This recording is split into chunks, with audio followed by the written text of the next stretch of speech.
Welcome to this year's first university lecture. I'm Paul Woodruff, Dean of Undergraduate Studies. This series of lectures is meant to give you, the first-year students on this marvelous campus, something in common to talk about with your friends, whether they're in the same classes you're in or not. And they're also meant to introduce you to topics that we think are important and a little bit different that you might not meet in the regular course of your classes. And also, we want this series to present to you some of the most exciting things that are going on this campus. Well, one of the really exciting things going on this campus is the teaching and coaching of speech. You may not know it, but the University of Texas is nationally famous for what it does in the area of speech, and our great success here is largely due to the work of our wonderful speech teacher, professor, and coach, whom you're about to meet, Randy Cox. This evening is going to be spectacular. We have not only this wonderful professor, but three very exciting students. Our subject is politics and speech. Of course, politics and speaking go together. You all know that. You may already be getting bored with the political rhetoric as it builds towards the election next month. But politics is not the only thing that goes with speech. Whatever you decide to do in your life, I'm sure you'll do it better the more you learn about speaking. You have to communicate in any walk of life. I've been talking to students who have decided to apply themselves to the study of speech here, and everyone says, boy, deciding to do this was one of the great decisions of my life. So here, without more ado, I introduce Randy Cox, our professor and coach of speaking.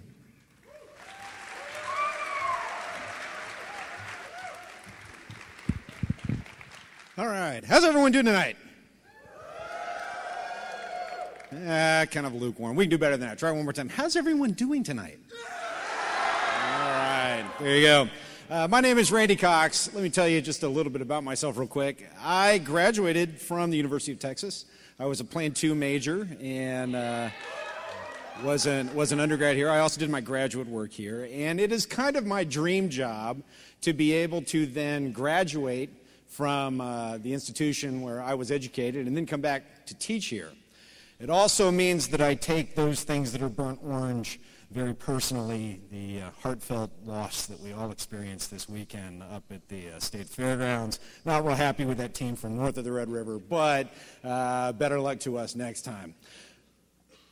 I was profoundly influenced by a lot of people here at the University of Texas, and I want to tell you now that there are some people who, if you get the opportunity, you need to take their classes. Unfortunately, the late Elspeth Rostow, former dean of the LBJ School, who did pass away, was one of the best professors that I ever had here. The great Robert Solomon, a teacher of philosophy, who taught alongside our dean, Paul Woodruff, who had the two of them had a profound influence on me. George Forgy in the Department of History, the best history professor that I think that I have ever had, and Tom Whitbread over in the Department of English. These are people who were profoundly influential on me in the way that I developed, and also people who I have stayed in touch with over the years. For tonight, the agenda is really pretty simple. It's an excuse for me to talk about something that I think an awful lot about, and that is the area of political communication and political rhetoric. And to be able to squeeze all of the commentary and opinions that I have about that subject into a 45-minute presentation is difficult. This is a free speech zone. What that means is that there is no censorship in this space. There's no censorship in any of my classrooms. Tonight, I get a larger classroom than I normally get, but there will be no censorship around here. If you hear something that bothers you a little bit, use that for discussion. If you hear something tonight that sounds intriguing to you, then keep thinking about that. I believe wholeheartedly that the uninterrupted and unfettered dialogue and discussion, especially in the artistic and intellectual realms, is absolutely crucial to what we do as an open society. And so as a result, you will see no censorship here tonight or for any of the performances that we will do. Tonight is also an opportunity for me to show off to you a little bit of the work that some of our speech team members have done. These are people who represent you, and they represent the very best of this campus and some of the things that we have to offer here, all under the guise of what I call the Cirque du Politique, with apologies to Cirque du Soleil. Originally, I kind of wanted to have a whole circus and do the whole swinging from the rafters and that sort of thing. Dean Woodruff told me that we really didn't have the budget for that, so we're going a little bit more low budget today. And I really have three major topics that I would like you to consider over the course of the next 45 minutes or so as we get into this discussion. And the first of those items is the news. It's a little different now. It's not the same news that I grew up with. It's certainly not the same news that my parents grew up with. And it has changed considerably, especially in this day and age, in the way that we think about politics and the things that we say and we talk about. The second major discussion that I want to talk about, and I'll spend a little bit more time on this, is the electorate. Who votes and why? And how does that affect you, especially as undergraduate students, and as people who are pretty darn smart? What you do when you move beyond this institution will determine the next course of political discussion that comes after that. And then the third major topic that I want to discuss is the one that is hardest to deal with, and that is the issue of race, especially as it is tied to politics. So race, religion, and ethnicity. Is politics personal? The answer is yeah, it's really personal. And it's also very difficult to talk about in an open setting, which is why one of the things that I said earlier is that there's no censorship here. There's just unfettered discussion. So the first thing that I want to open up with is this Time magazine poll that took place last fall. After Walter Cronkite passed away, and Walter Cronkite, for those of you who may not have been exposed to him in a direct way, is probably the most influential broadcaster ever in the history of televised news. Now, I wasn't really around at the height of his career. I may look old, but I'm not quite that old. However, I did get to experience, especially in the mid-'70s, the kind of end aspects of his publicized career, and then had the pleasure of experiencing his work with the University of Texas as he continued to be involved in this institution long past his career. Well, when Walter Cronkite passed away, Time did a national poll. And what they did is they asked, now that Walter Cronkite has passed on, who is America's most trusted newscaster? Well, the results that they got were a little surprising. It certainly wasn't Fox News. And it wasn't Peter Jennings, and it wasn't Ted Koppel, and it wasn't Diane Sawyer, and it wasn't Connie Chung, and it wasn't Katie Couric, it wasn't Charlie Gibson, it wasn't Brian Williams. All of these were very credible people. People who, you would think these are the most famous newscasters in America. Well, when it comes to news broadcasting, and especially in the area of politics, 44% of those surveyed said that Jon Stewart was the one that they trusted the most. Now, I love Jon Stewart. I mean, I could watch Jon Stewart and nothing but Jon Stewart, but I kind of have to pay attention to the rest of the news as well, so I watch lots of different things. So the news is different. Jon Stewart comes out of a history that is fairly recent when we talk about political newsmaking.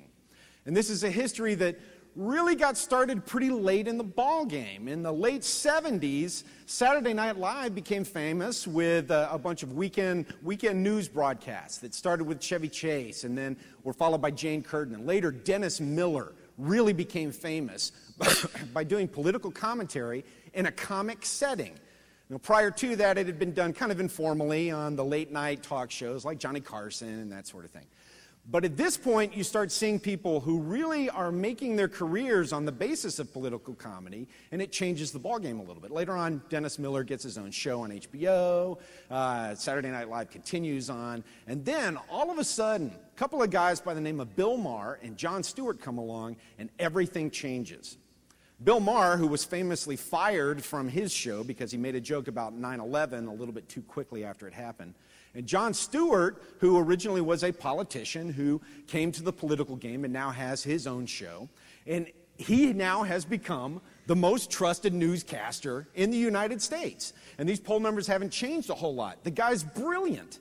He brings a keen, critical eye to what he talks about, and they're taking what he has to say very seriously. I'm going to show you a little bit of a clip from Jon Stewart here in a couple of minutes, but before we do that, I want to start the discussion by showing you one of our performances. And coming out tonight to perform first for you will be Brendan Chan, who is currently the captain of the University of Texas speech team. And he happened to put together a program of material that deals very specifically with the change in what he calls the fourth estate, especially of news broadcasting in this country. If you could please give a huge welcome to Brendan Chan.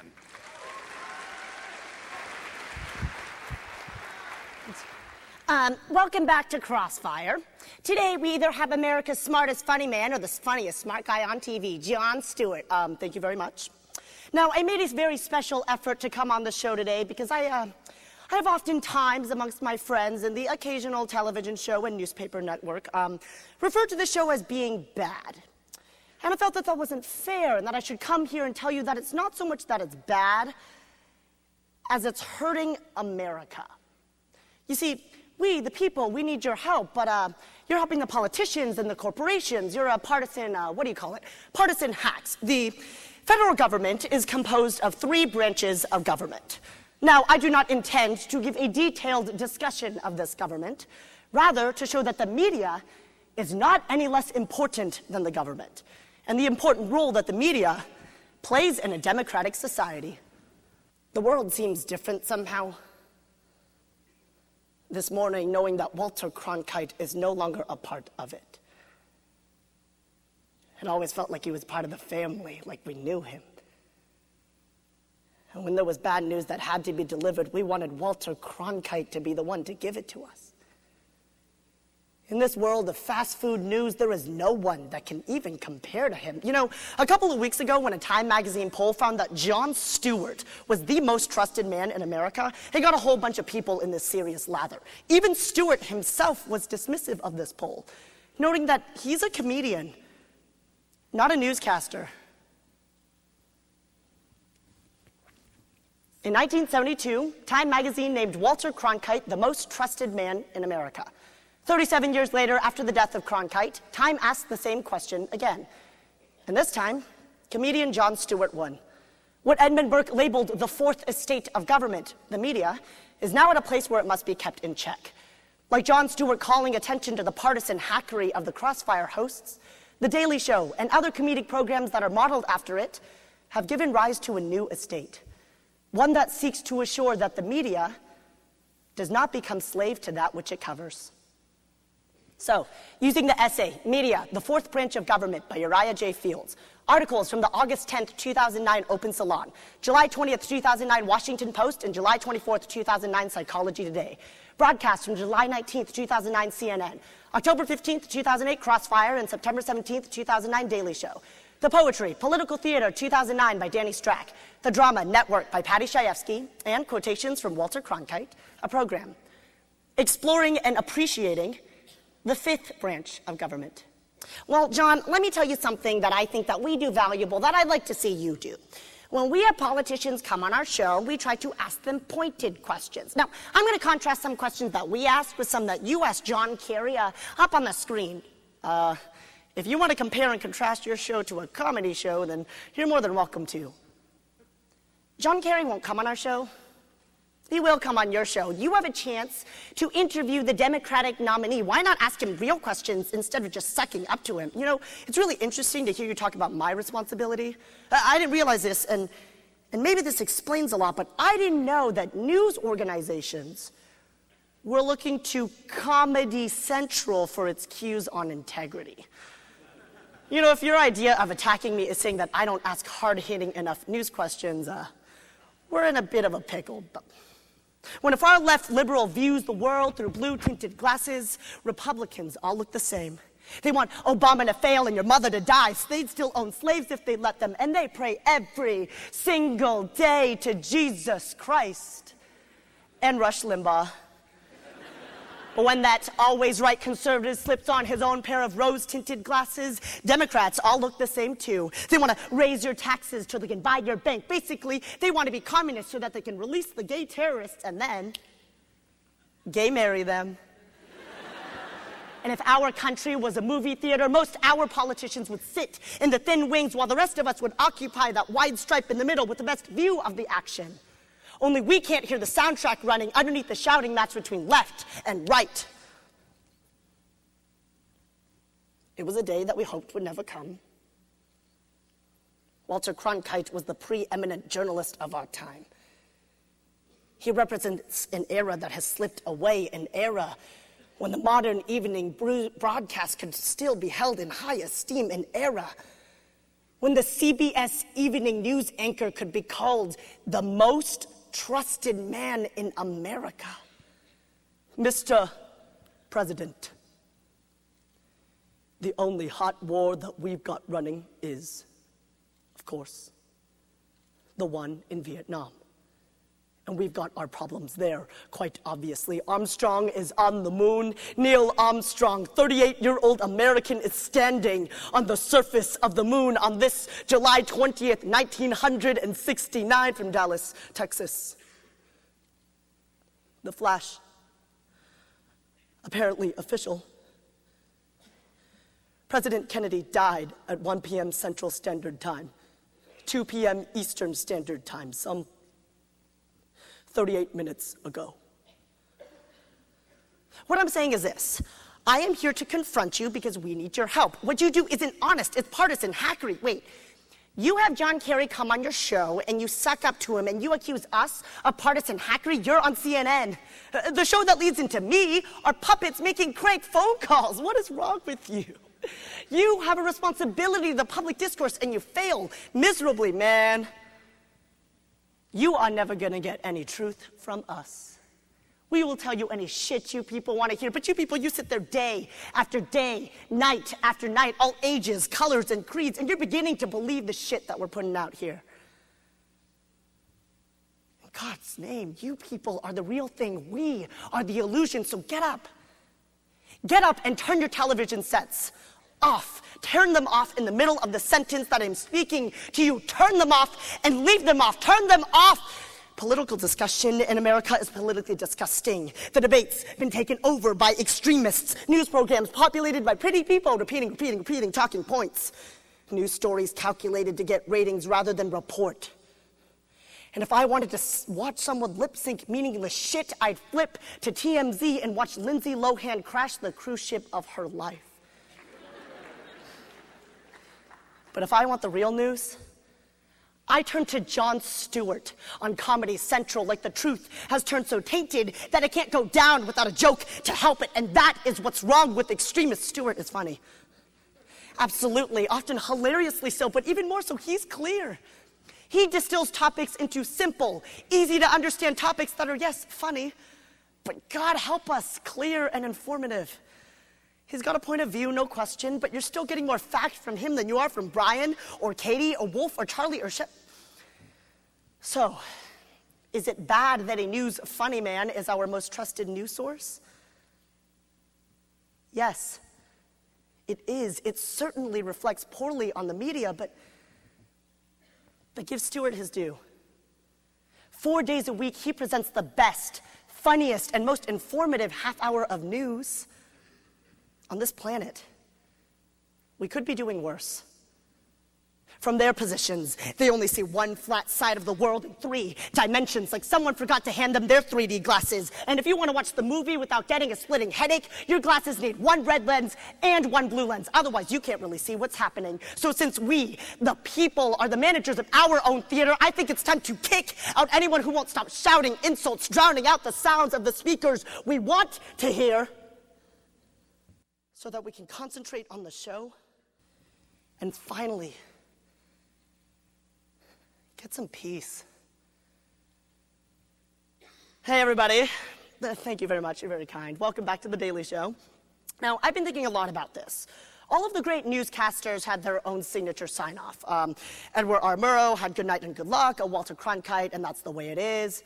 Tom Brokaw had a Stay tuned for Access Hollywood. He had that.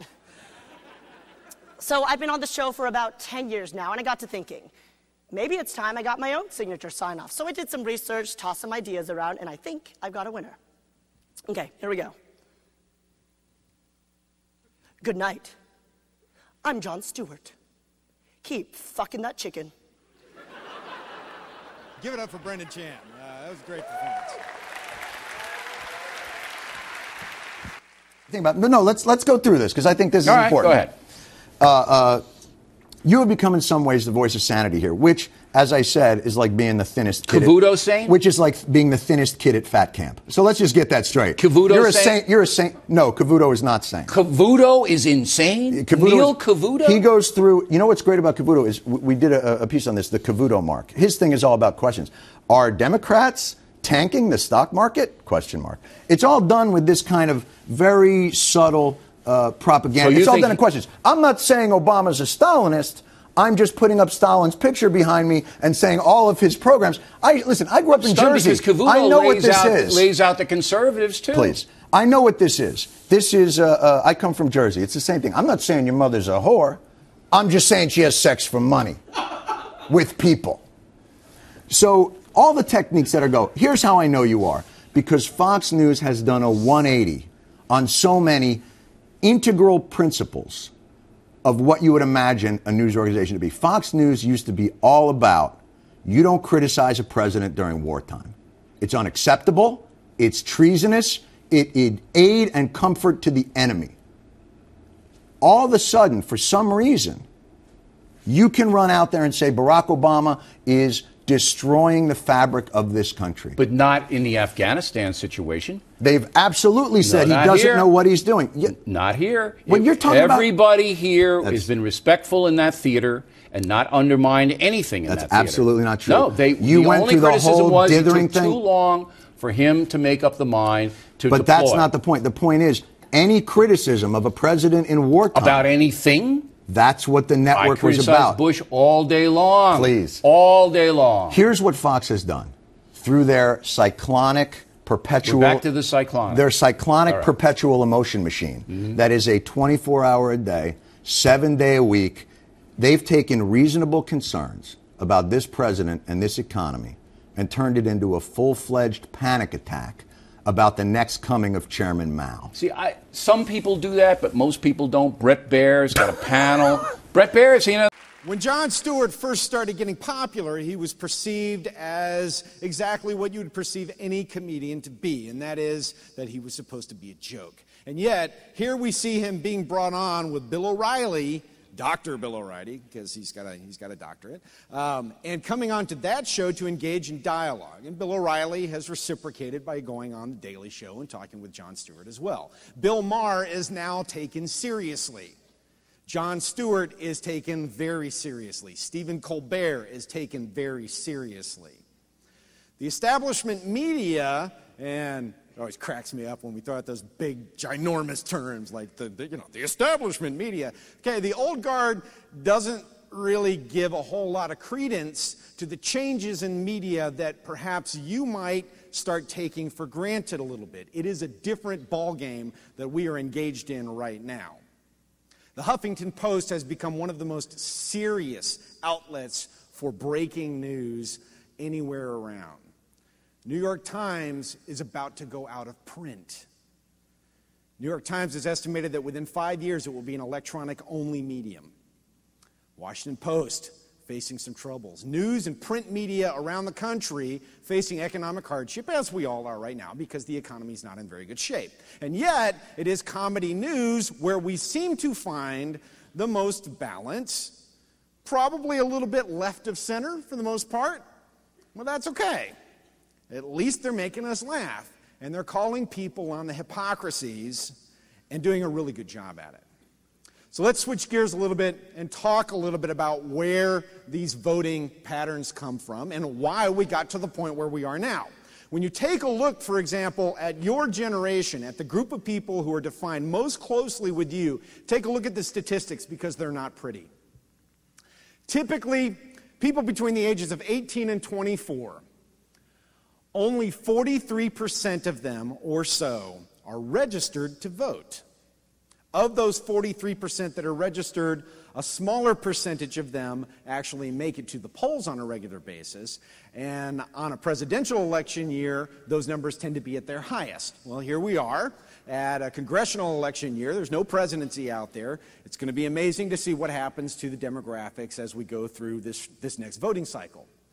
Between the ages of 25 and 44, it's pretty split. About 55% of those people are registered to vote. As the age goes up to 45 and 64, look at those numbers. As people are over 45, between 69 and 76% of them are registered to vote, and they tend to vote in big numbers. If you take a look at race and ethnicity, white folks, 68%. Okay? Black populations, about 62% are registered to vote.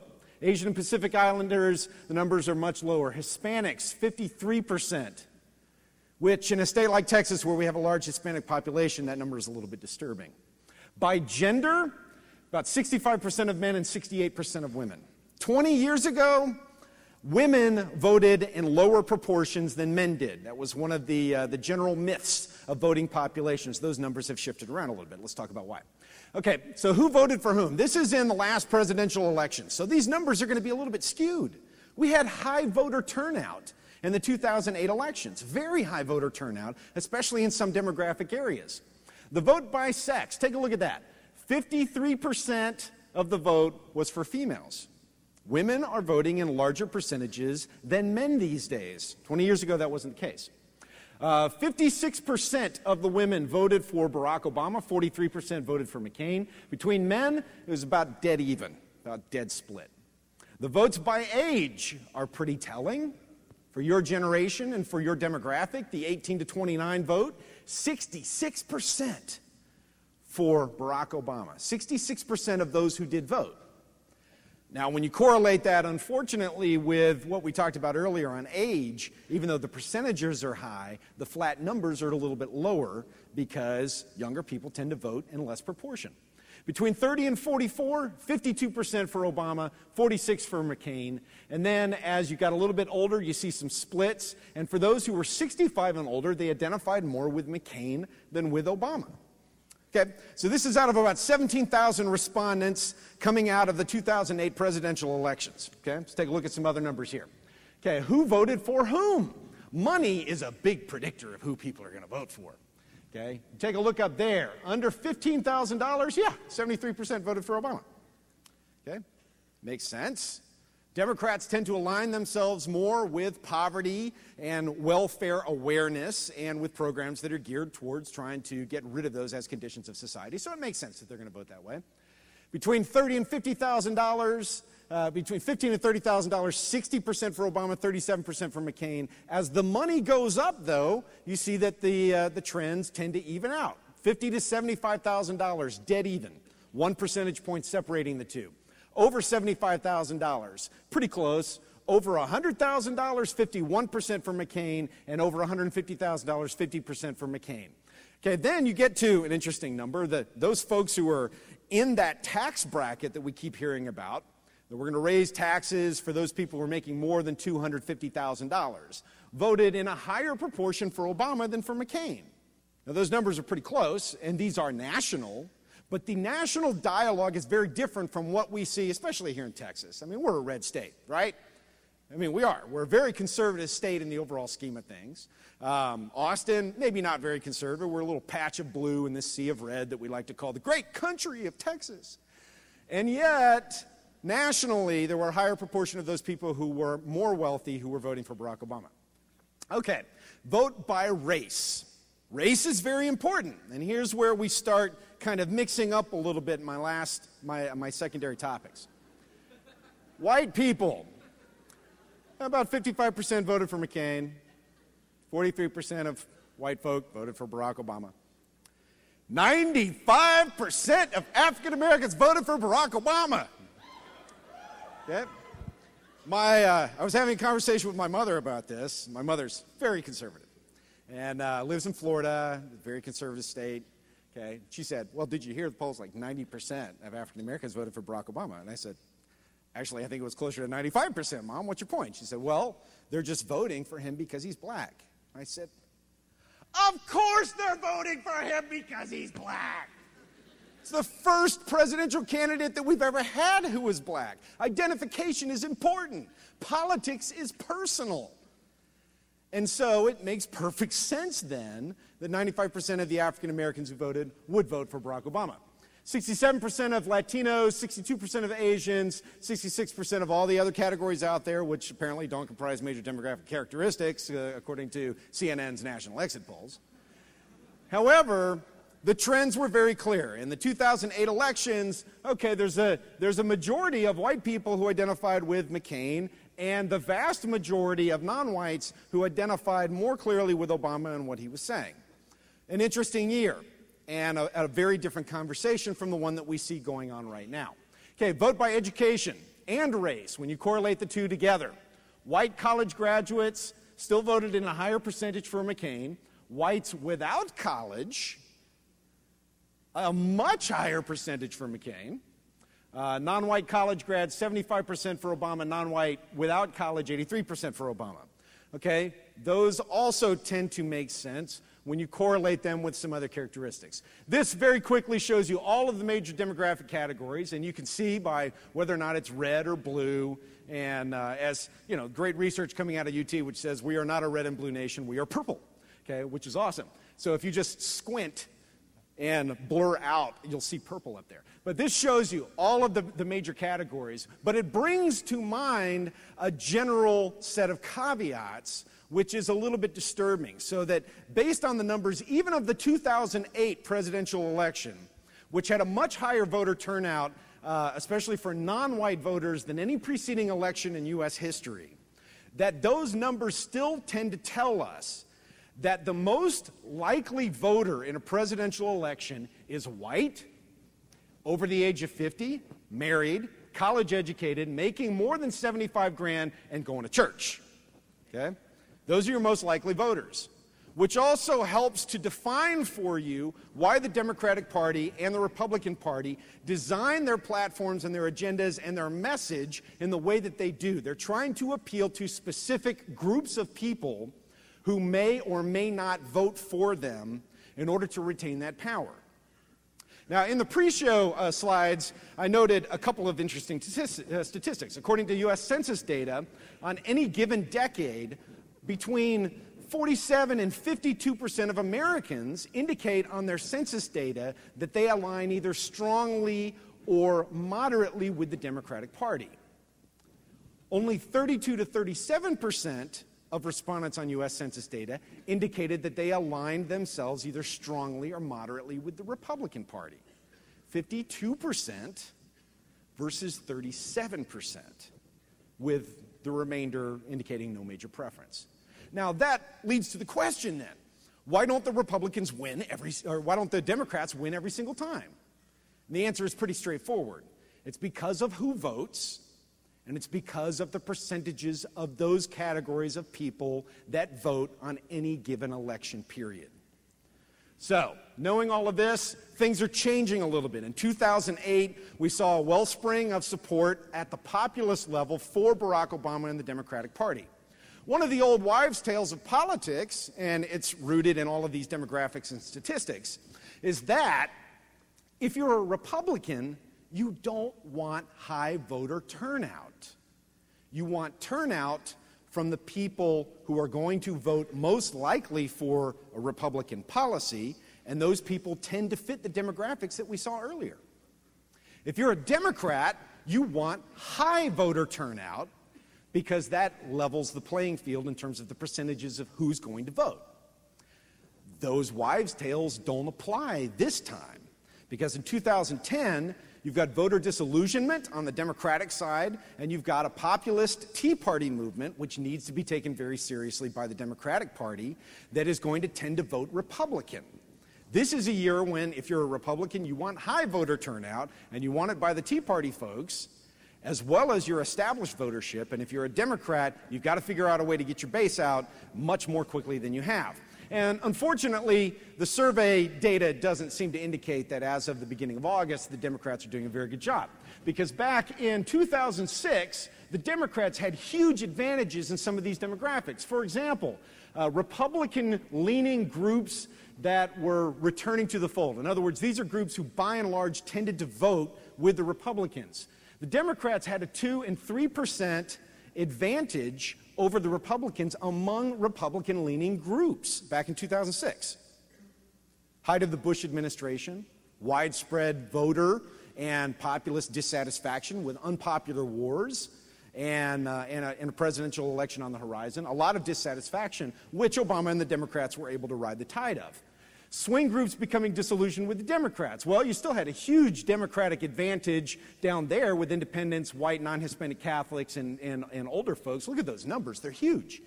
15 points up, 10 points up, 11 points up. And, of course, Democratic-leaning groups that would remain with the party, 64%, or 64 points of an advantage for black, non-Hispanic, and 14 between the ages of 18 to 29.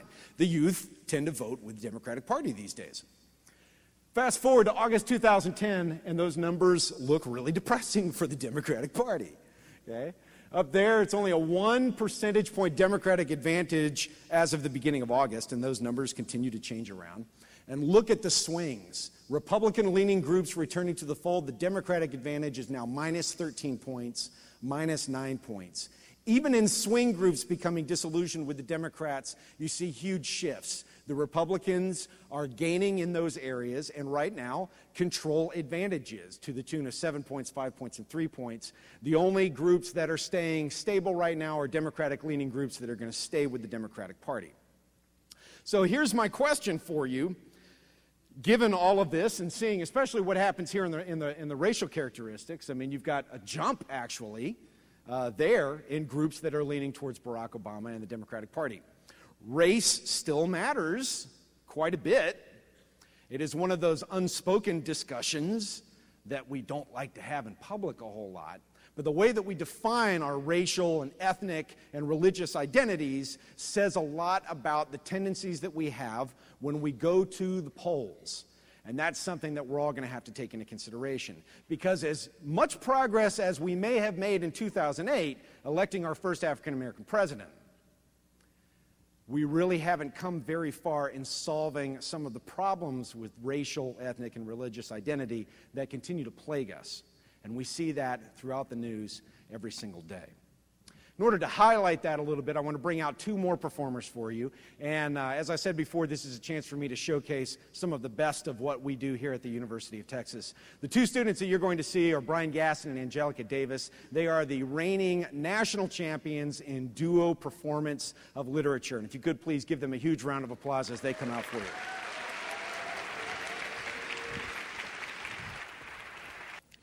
We are pleased to bring you yet another Mama on the Couch play, a searing domestic drama that tears at the very fabric of racist America.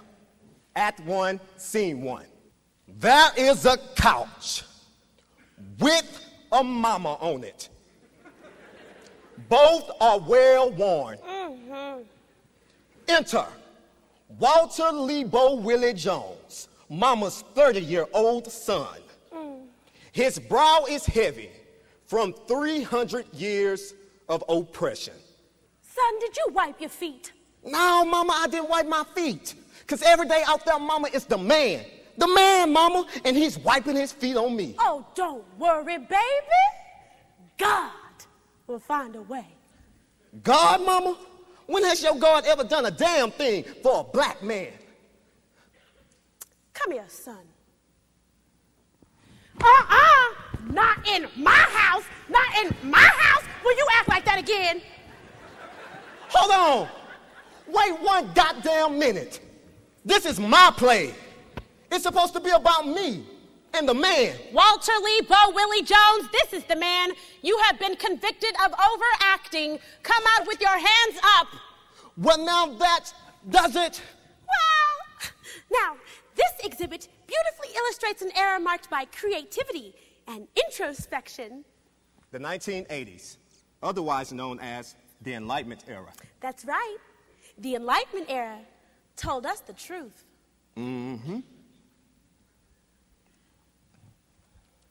It's been over 2 decades since playwright George C. Wolfe first wrote The Color Museum, a satirical exploration of how black individuals were characterized by the mainstream media. Now, Wolfe's main mission was to present a variety of exhibits that would clearly illustrate America's obsession with typecasting black people into stereotypical roles. Now, Wolf's ultimate hope was that by spoofing America's relationship with race and racial discrimination, society as a whole could return to a more fundamental understanding of what it means to be black in our country. The following program inspects the impacts of Wolf's play on modern-day depictions of black culture and focuses on the changes, if any, of how blacks are currently portrayed in our media. So by using the original script, The Color Museum by George C. Wolfe, excerpts from The Boondocks by Aaron Magruder, Norbit by Eddie Murphy, Flavor of Love brought to you by Flavor Flav, and The Museum Trip by Terrence Johnson. A program exploring a newly constructed 21st century Museum of Color. Oh, the 80s. A time for us to step back and laugh a little at the craziness of our situation. But as you all know, blacks have come a long way since the 1980s. Yes, we can. So, as we continue our tour, let's leave behind the days of introspection as we arrive at the new section of our museum, also known as the Contemporary Times. Or what I like to call the post-Cosby era, okay? So first, all exhibits found in this section exemplifies how we are living today, like how we solve our problems. Oh my God, okay? So I got out the shower and the whole house was in my room, and I was like, oh my God, what's going on here? Hottie. Yes. Yeah, you said that you would cut clothing and hide things if you felt it was necessary. New York, I didn't say I would, I said it was a possibility.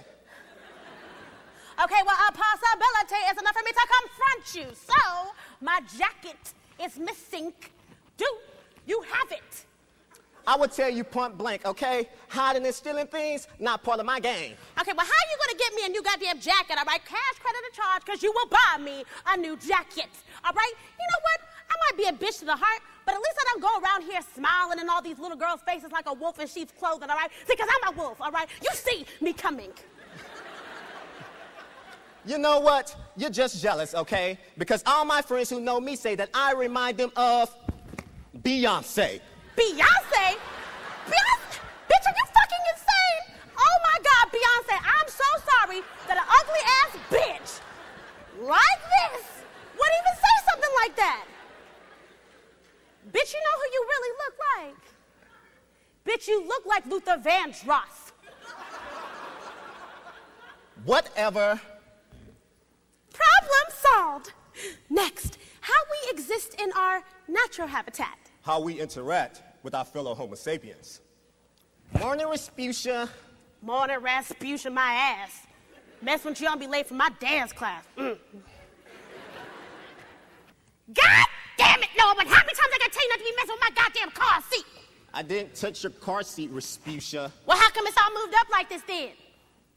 It looks like it's as far back as it could go, Respucia. Nah, cause look, every time I breathe, my titties make the horn hog. Listen. Hear that? That ain't right. I hear it, Respucia. Well, that scientifically proves that you was adjusting my seat. That's not science. It is, now let it go. It's not science. It is, let it go. I'm just saying. God damn it, nobody in science don't be adjusting my car seat no more. I didn't touch your stupid car seat, Respucia. Well, how come it's all moved up like this then? I don't know. I mean, you have been eating quite a bit lately. It's getting smaller, Respucia. The car is shrinking. Well, it has been raining a lot lately. And they'll make it shrink. You might be right. Did you see how the unsuspecting bystander had to succumb to the great power of the lioness? Ain't that the truth? Now, this final exhibit illustrates how despite our years of evolution, we know how to stay true to our natural instincts as the American Negro. Or in more scientific terms, Americanus nigratus. Now, some people are scared of zombies and vampires, but the thing that scares most black people are niggas and nigga moments. So watch closely, because you're about to experience a nigga moment. Now, Tom Dubois is as far away from a nigger than any black man could be. If you like pina coladas, getting caught in the rain. Oh, yeah. Now, he understood that a nigger moment could happen to any black man at any time. Hey, you can't do that. That was my spot. I had my blinker on and everything. Man, fuck you, you old bitch-ass, punk-ass, weak-ass, bougie-ass nigger. Man, fuck with me and I'll bust a cap in your ass. What did you say, nigga? Now, Webster's dictionary defines a nigger moment as the moment when ignorance overwhelms the mind of an otherwise logical black man, causing him to act in an illogical and self-destructive manner, i.e., like a nigger. Man, fuck you. Go eat a dick, nigga. I'm tired of this shit. Oh, yeah. You popping up all that good shit just a second ago till you got sucked in the face. You eat a dick, nigga. You eat a dick. Oh, my God, sir. Are you all right? Did anyone see who accosted this man?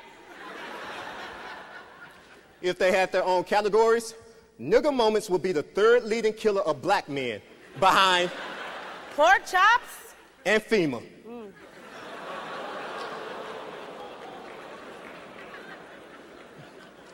It's a fact.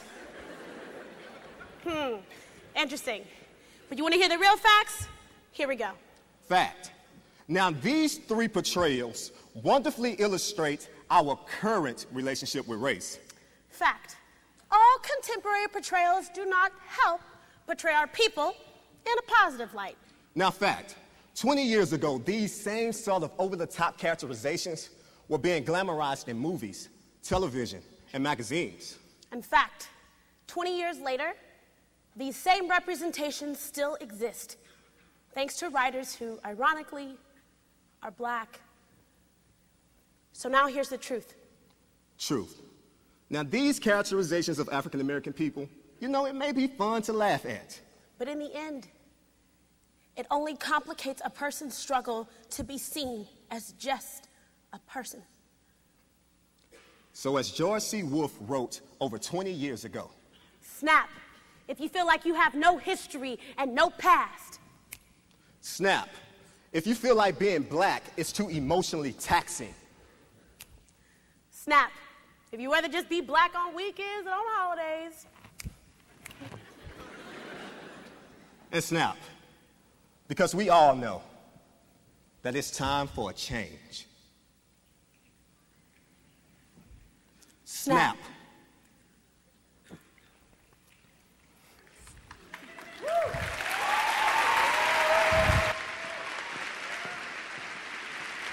The way that we construct identity and the way that we talk about race is complicated. It's difficult. And there are ways of portraying, especially the African American experience, that no one like me, a white guy who teaches at the University of Texas, can articulate in a particularly effective way. What disturbs me is that the conversation that we continue to have about race continues to seep its way into our political mindset and into some of the attitudes that we would like to think that we have transcended. This is the last thing that I want to show you for tonight. It depicts President Obama along with Uncle Sam in a not so flattering light. And yet the bigotry and the racist undertones of this picture are pretty clear. It is unfortunate that we continue to deal with depictions like that on a continual basis, and hopefully that is something that we will continue to try to move beyond. But in the meantime, the main things that you need to know are that your participation is important. If you have something to say it intelligently, and say it with respect for the people that you are speaking to. And learn as much as you can in this and every other institution that you attend. Because those demographics and those statistics only change when your generation turns the tables. Thank you very much for bringing me on tonight, and I'd appreciate you coming out.